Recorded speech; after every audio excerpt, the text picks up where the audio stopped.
You are locked in a stone cell beneath the greatest arena ever built. Above you, 50,000 Romans just watched your husband die fighting a lion. The crowd is leaving. The torches are dimming. Then you hear footsteps, heavy, deliberate, coming closer. A shadow fills your doorway. It's the gladiator who survived today's massacre. He's covered in blood that isn't his own. A guard unlocks your cell. The gladiator points at you. This isn't a scene from a horror movie. This was Tuesday in the Roman Empire. What I'm about to show you is the part of Roman history they don't teach in schools. The systematic, state-sponsored nightmare that happened after the crowds went home. This isn't speculation. It's documented by Roman writers themselves, and the evidence is literally carved into the walls beneath the Colosseum. If you stay until the end, you'll never look at ancient Rome the same way again. Hollywood has been lying to you about gladiators for decades. Gladiator, Spartacus. These films show you the blood and the combat, the honor and rebellion. What they don't show you is what happened in the hours after the games ended, when the public spectacle transformed into something far more sinister. I'm talking about a system so disturbing that modern historians created a new Latin term to describe it: Victoria Carnalis, the carnal victory. Now, the Romans themselves never called it that, because to them it wasn't even remarkable enough to need a special name. It was just normal. Here's what we know for certain. Roman writers like Martial, Juvenal, and Seneca documented a world where conquered women were warehoused beneath arenas and distributed as prizes. Not metaphorically, literally handed out like rations to gladiators who performed well. The Roman state, the government itself, operated this system with the same bureaucratic efficiency they used to build aqueducts and roads. Think about that. The same civilization that gave us concrete and representative government also perfected the industrialization of sexual violence. Before we go deeper, I need you to do something. Look at the like button right now. If you believe hidden history deserves to be exposed, even when it's uncomfortable, hit that button and drop a comment telling me where in the world you're watching from, because this story isn't just about Rome. It's about what empires do when no one's looking. Now, let's descend into the Hypogeum. To understand what happened in those underground chambers, you have to first understand how Rome turned human beings into inventory. This wasn't random cruelty. This was systematic dehumanization on an industrial scale, and it started the moment Roman legions conquered new territory. When Rome crushed a rebellion in Gaul or annihilated a city in Judea, they didn't just win a battle. They processed an entire population. It was like a factory assembly line for human suffering, men of military age, sent to die in mines or arenas, children sold to slave markets across the empire, women designated as captiva, war prizes belonging to the state. Here's where it gets truly chilling. Under Roman law, these people weren't legally human anymore. They were classified as resque, things, property, the same legal category as furniture or livestock. A conquered woman had no more rights than a chair. You could do anything to her, and it wasn't even technically a crime, because you can't commit a crime against an object. But Rome didn't just dehumanize people through law, they dehumanized them through spectacle. The games weren't just entertainment, they were political theatre designed to psychologically dominate both the conquered and Rome's own citizens. When you watched a captured Germanic chieftain fight a lion, you weren't just seeing a man die, you were watching Rome demonstrate what happens to anyone who defies the empire. And during the midday lull, when the elite left for lunch, that's when things got truly sadistic. Historians call these fatal charades mythological reenactments, where condemned prisoners were forced to act out famous myths, except the deaths were real.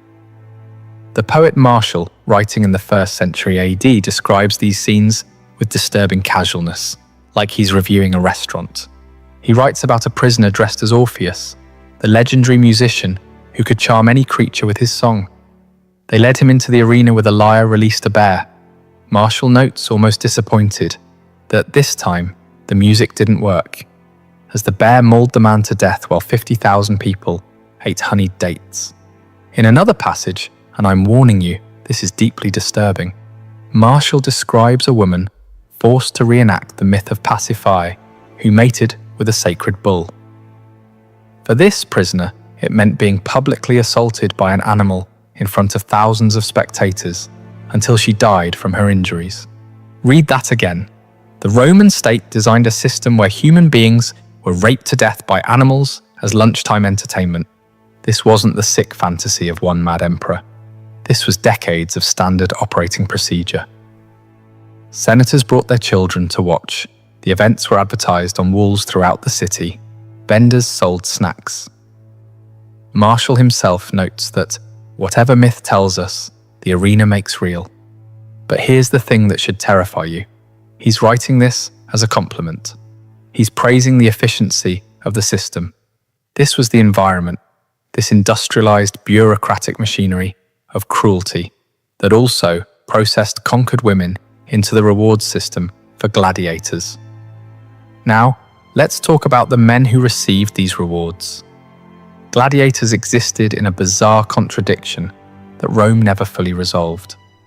They were simultaneously the lowest and highest members of society, slaves with less legal status than a dog, but celebrities whose faces appeared on mosaics and whose names were graffitied on walls by adoring fans.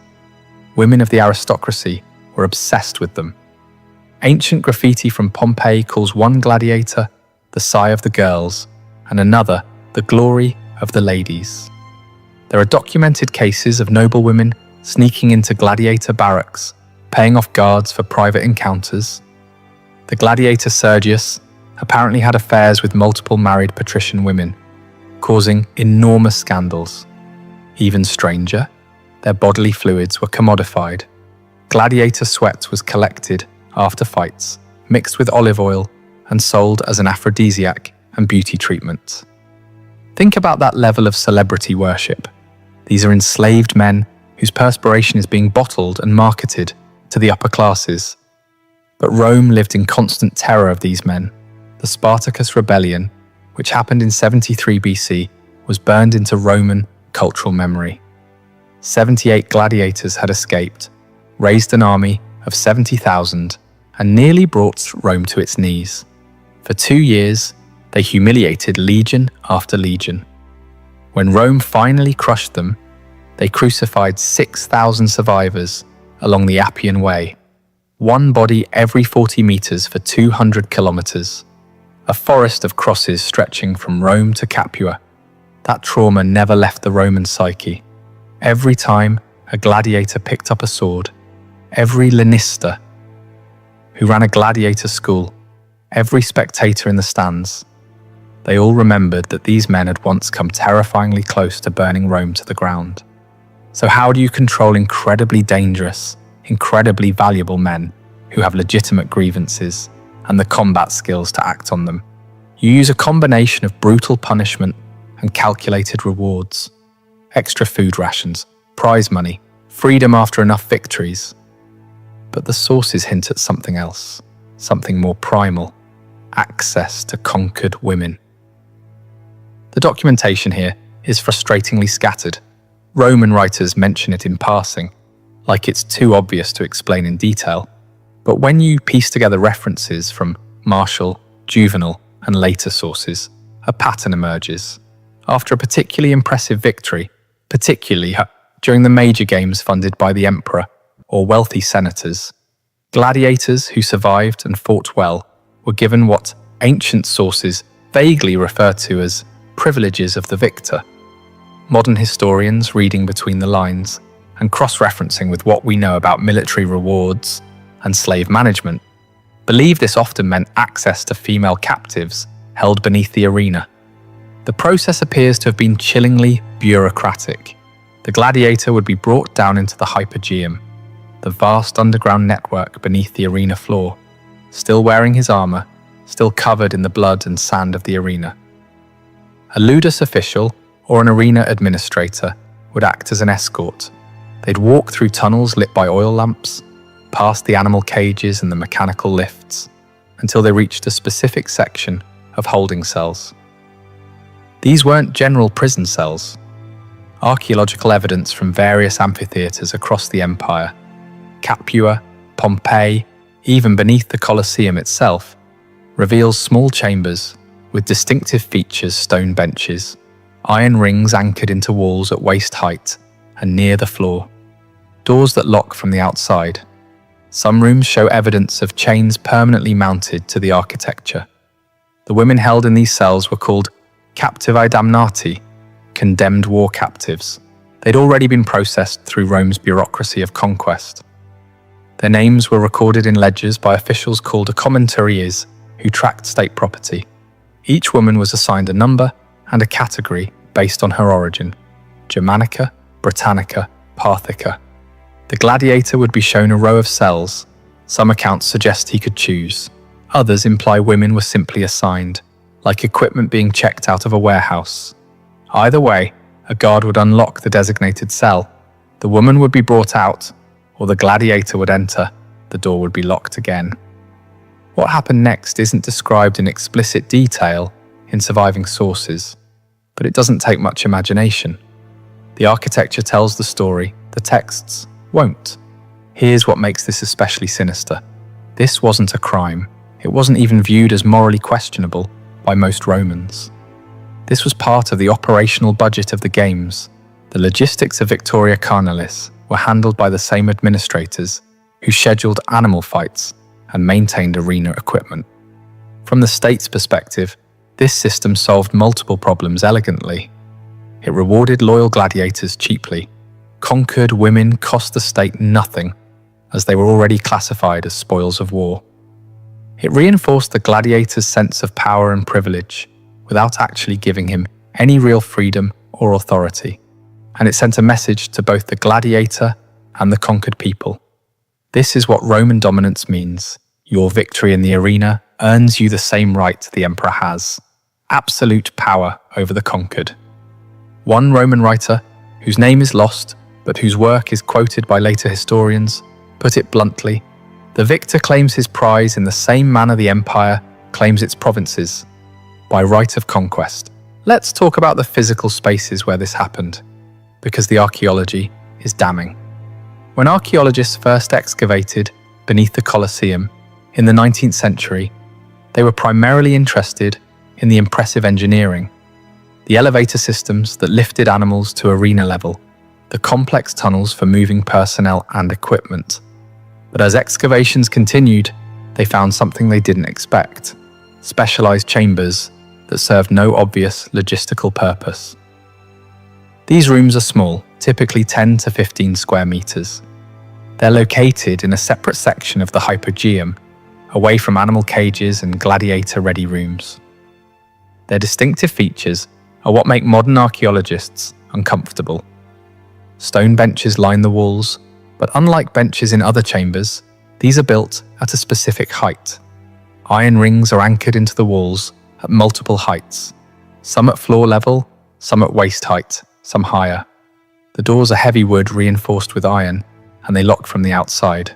The walls in several chambers show evidence of scratching, desperate fingernails trying to dig through solid stone.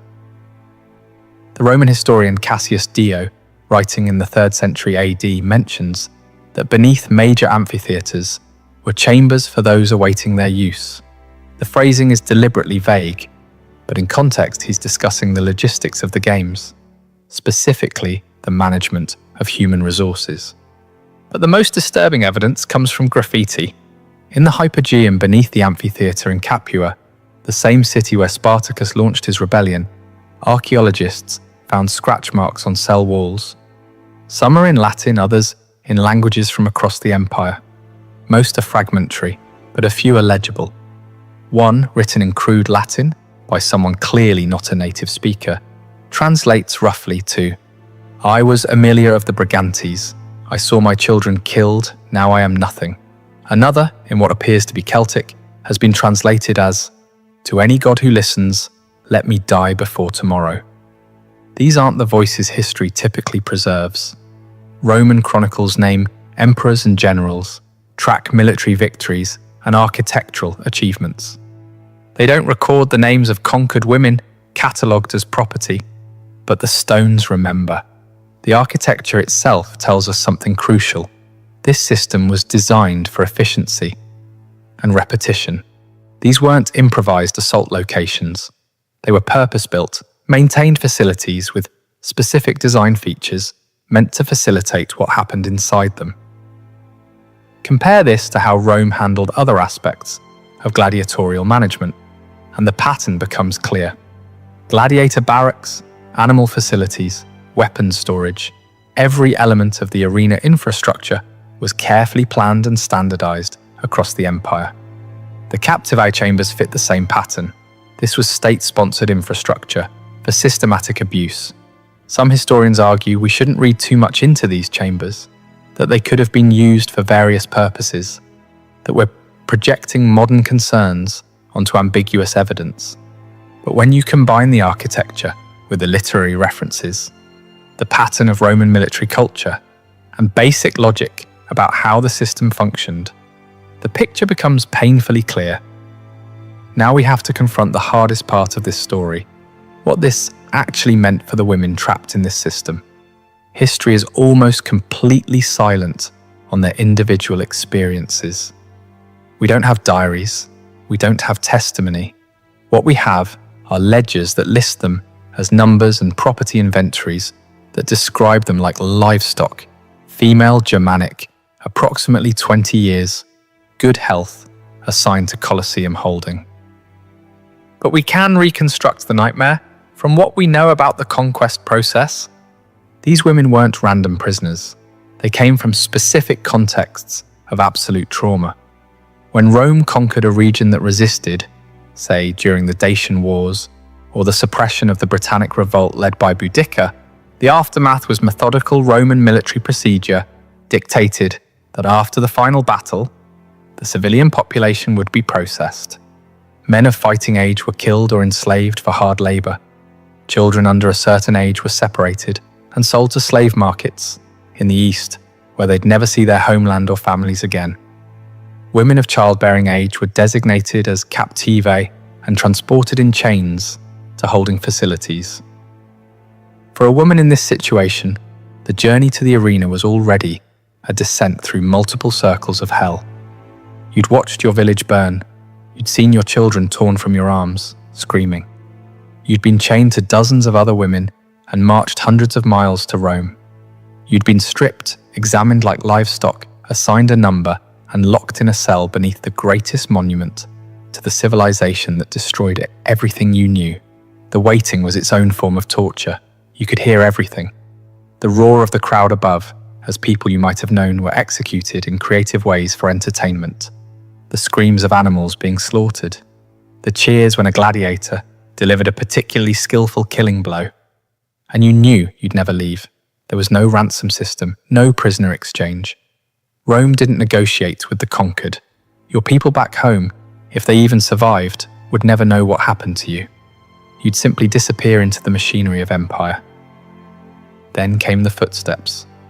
The cell door opening, the choice being made, the door closing and locking again, with you on the wrong side of it with a man who'd just spent the afternoon killing people for entertainment. Roman law provided no protection. You couldn't appeal to magistrates because legally you weren't a person. You couldn't even commit suicide, one of the few escapes Roman culture sometimes viewed with respect, because if you somehow managed it, you'd be depriving the state of its property, and your body would still be used, just differently. This was psychological warfare on a civilizational scale. The humiliation of conquered women wasn't a side effect of Roman military policy. It was a deliberate strategy. The goal was to break the spirit of resistance so thoroughly that future generations wouldn't even dare to think about defying Rome. Ancient sources make this explicit. After crushing the Jewish revolt in 70 AD, the historian Josephus records that Romans deliberately took Jewish women to be distributed among the legions and the games, specifically to demonstrate to survivors that not only had they lost their sovereignty, but they'd lost any ability to protect their families. The message was clear: resist Rome, and this is what happens to your daughters. But occasionally, this system broke in unexpected ways. For all its industrialized cruelty, Rome was obsessed with maintaining certain fictions about itself. The empire saw itself as bringing civilization and order to the barbarian world. This self-image